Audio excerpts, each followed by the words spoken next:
আমি সুকান্ত। আজ আমি তোমাদের রায়মার্টিন প্রশ্নবিচিত্রা থেকে নবম শ্রেণীর ইতিহাসের 4 নম্বর মডেল সেটটি সলভ করে দেখাবো। ফার্স্ট ইউনিট টেস্ট 4 নম্বর মডেল সেট। তো চলো শুরু করা যাক। দেখো 1 নম্বর, ফ্রান্সের আইনসভা হলো পার্লামেন্ট।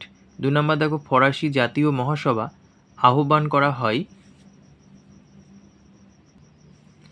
1789 সালের 5ই মে। দেখো ডি নাম্বার।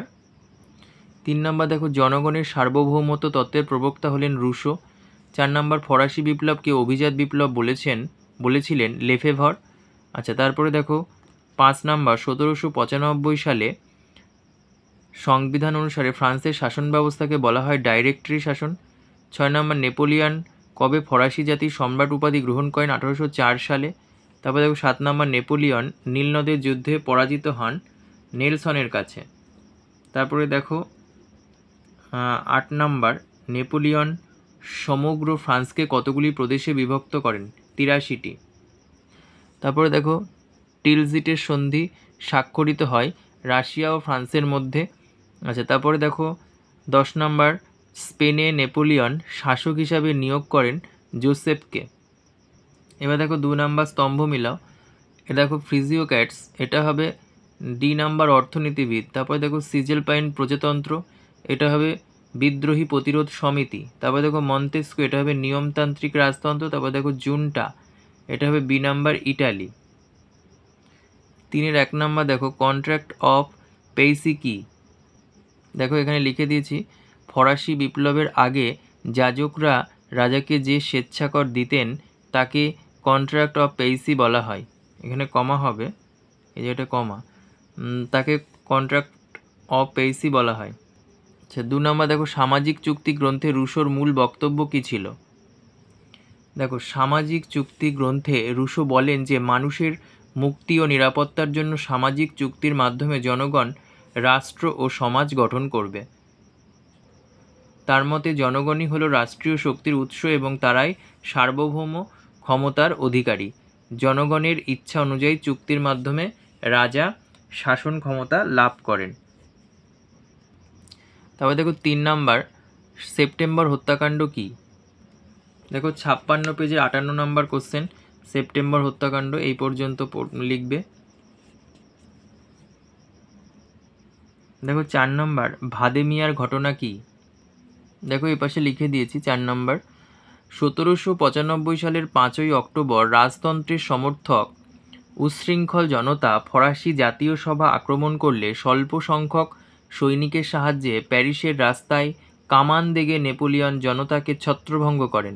এই ঘটনা ভাদে মিয়ার ঘটনা নামে পরিচিত বা ভাদে মিয়ার ঘটনা বলা হয় এই ঘটনাকে। তবে দেখো 5 নম্বর, কনকর্ডাট কত খ্রিস্টাব্দে কাদের মধ্যে স্বাক্ষরিত হয়? দেখো 1801 খ্রিস্টাব্দে নেপোলিয়ন ও পোপ সপ্তম পায়াস দ্বারা যৌথভাবে প্রবর্তিত কনকর্ডাট। তারপর দেখো 6 নম্বর, কবে কাদের মধ্যে অ্যামিয়েন্সের সন্ধি স্বাক্ষরিত হয়? দেখো 1802 সালে ইংল্যান্ড ও ফ্রান্সের মধ্যে অ্যামিয়েন্সের সন্ধি স্বাক্ষরিত হয়। তবে দেখো 4 1 নম্বর, বাস্তিল দুর্গের পতন ও তার গুরুত্ব লেখো। 44 পেজে 18 নম্বর কোশ্চেন, দেখে নাও এখান থেকে গুরুত্ব, এপাশে দেখে নাও এই পর্যন্ত। তারপরে দেখো 2 নম্বর, নেপোলিয়ন ছিলেন বিপ্লবের সন্তান, বিপ্লবের অগ্নিময় তরবারি ব্যাখ্যা করো। দেখো নেপোলিয়নকে বিপ্লবের সন্তান কেন বলা হয় এখানে পড়বে।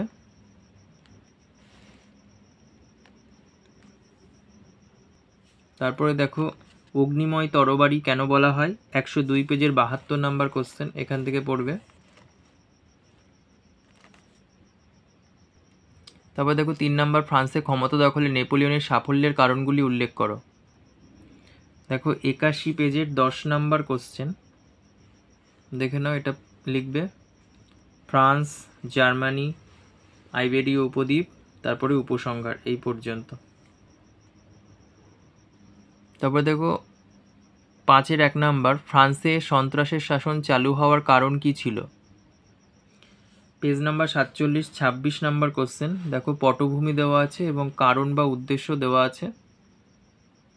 দেখো আরও কিছু কারণ, 4টে কারণ আছে। সন্ত্রাসের শাসনের সংগঠন সম্পর্কে আলোচনা করো। 48 পেজে 27 নম্বর কোশ্চেন দেখো, সংগঠন: গণনিরাপত্তা সমিতি, সাধারণ নিরাপত্তা সমিতি, সন্দেহের আইন, বিপ্লবী বিচারালয়, বিপ্লবের বদ্ধভূমি। তারপর দেখো নেপোলিয়নের বিভিন্ন সংস্কারগুলি উল্লেখ করো। দেখো 75 পেজে 2 নম্বর কোশ্চেন, ভূমিকা। তারপরে দেখো নেপোলিয়নের সংস্কারের উদ্দেশ্য: শাসনতান্ত্রিক সংস্কার, তারপরে দেখো অর্থনৈতিক সংস্কার, বিচার সংস্কার, শিক্ষা সংস্কার, ধর্মীয় সংস্কার। তারপরে দেখো অন্যান্য সংস্কার। এই পর্যন্ত।